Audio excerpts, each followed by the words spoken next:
venga por mí. Aquí lo espero en Miraflores. No se tarde en llegar, cobarde. A few moments later.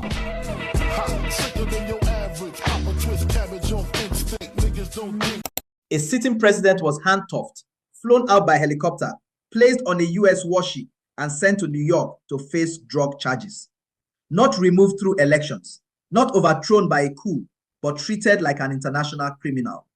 This is the story of Nicolas Maduro's arrest and why the world is now on edge. Before this arrest, Maduro had a 50 million bounty on his head, but I guess Trump got impatient and sent the Delta Squad to pick him up fast. According to multiple reports, US forces detained Venezuela's longtime leader, Nicolas Maduro, in an operation that sent shockwaves across Latin America and beyond. He wasn't paraded as a head of state. He wasn't recognized as a president. US officials framed this as law enforcement, not regime change, insisting Maduro was arrested as the alleged leader of a narco-trafficking network, not a legitimate authority.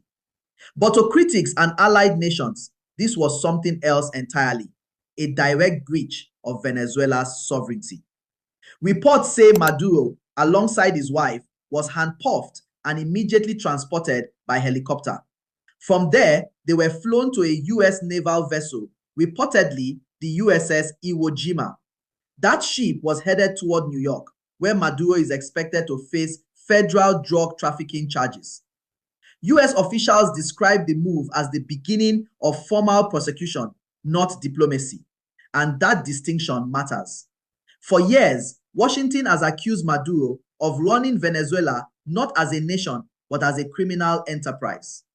US prosecutors allege he directed large-scale cocaine trafficking into the United States, used state power to protect criminal networks, oversaw violence, repression, and mass displacement.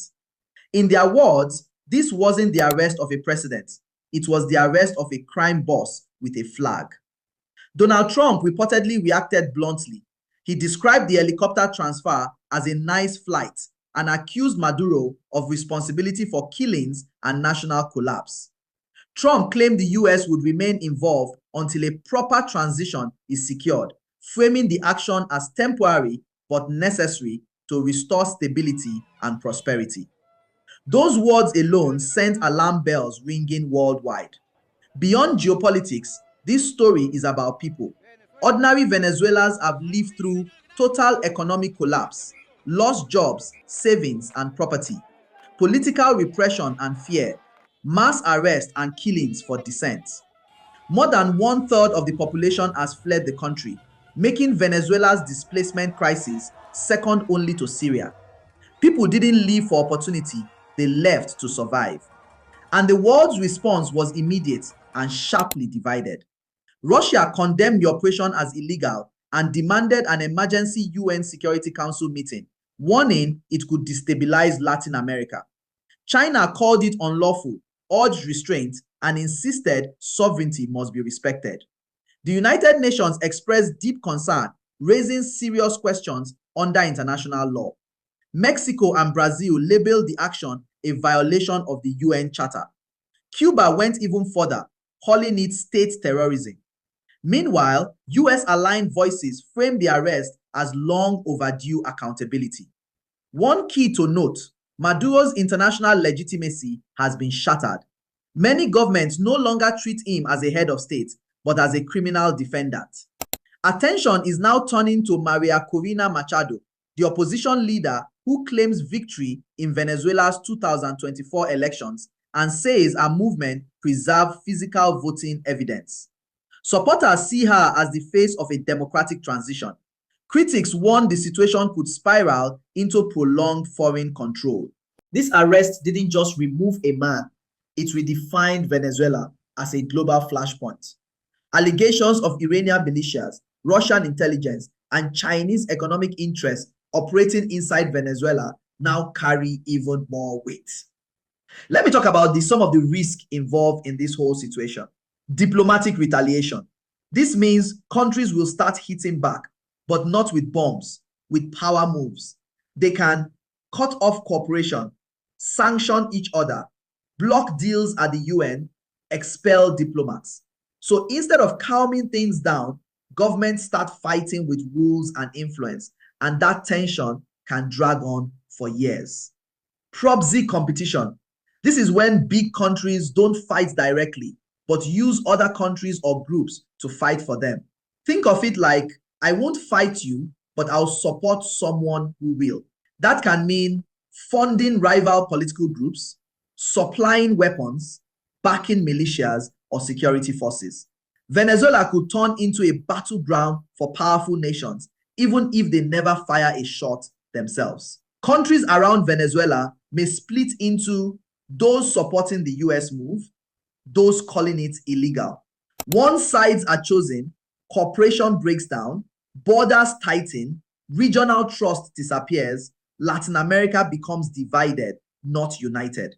And divided regions are easier to destabilize. Humanitarian efforts caught in the crossfire. This is where ordinary people suffer the most. Aid groups may be blocked from entering, lose funding, get accused of taking sides. Food, medicine, and refugee help can be delayed or stopped because politics gets in the way. So even help meant to save lives becomes a political weapon. This story sparked massive reactions online, and here are some of the comments that really stood out. One user focused on the visual, saying, "I like his hat, but I'm not so sure it was a fashion choice. I have a feeling he's not wearing that willingly." They really made Maduro look like Mickey Mouse with that hat. Another user joked about the Maduro's outfits, adding, "Who is the stylist at the depth of war?" Because now we've seen two whole looks that are absolutely fire. Then there was this comment that a lot of people picked up on. He said, "Happy New Year." Even during what looked like a pep walk, Maduro still appeared calm enough to wish people a Happy New Year. That raised eyebrows. Is he trying to send a message? That's literally the voice of a man who knows he has information, the kind that can land in a deal. Let's just wait and see how this plays out. Another comment that went viral said, "Trump said sit and Maduro sat." According to that user, he didn't just sit, he calmly posed and even flashed a thumbs up. You really can't make this stuff up. And finally, one reaction focused on how Venezuelans themselves are responding. One user wrote, "The Venezuelan people are happy. We are seeing it all over X." They pointed to videos showing Venezuelan refugees in Buenos Aires, Argentina, gathering to celebrate the news.